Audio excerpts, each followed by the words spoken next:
Hi friends, welcome to our channel JSW TV. Kamal Haasan చేసిన వ్యాఖ్యల వల్ల తగ్ లైఫ్ సినిమా వివాదంలో చిక్కున్న సంగతి తెలిసిందే.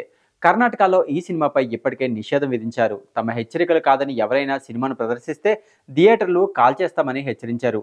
మరోవైపు తాను ఎలాంటి తప్పు చేయలేదని, క్షమాపణ చెప్పే ప్రసక్తే లేదని వాదిస్తున్నారు కమల్ హాసన్. దీంతో ఈ వివాదం మరింత ముదిరింది. తన సినిమా విడుదలకు అనుమతి ఇవ్వాలంటూ కమల్ హైకోర్టును ఆశ్రయించారు.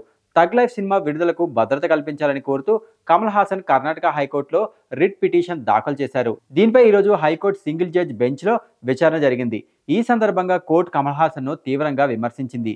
కమల్ హాసన్ తరపు న్యాయవాదులకు మధ్యాహ్నం 2:30 వరకు గడువు ఇచ్చి వారి వైఖరిని తెలియజేయాలని కోర్టు కోరింది. మీరేమైనా చరిత్రకారులా లేక భాషా పండితుడా? కన్నడ అనేది తమిళ నుంచి పుట్టిందని మీరు ఏ ఆధారంతో చెప్పారు? మీ మాటల వల్ల ప్రజల మనోభావాలు దెబ్బతిన్నాయి. కాబట్టి మీరు క్షమాపణ చెప్పండి, సమస్య పరిష్కారమవుతుంది.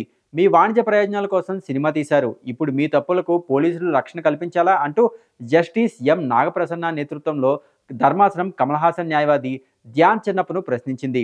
ఈ ప్రకటన శివరాజ్ కుమార్కు సమస్య తెచ్చిపెట్టింది.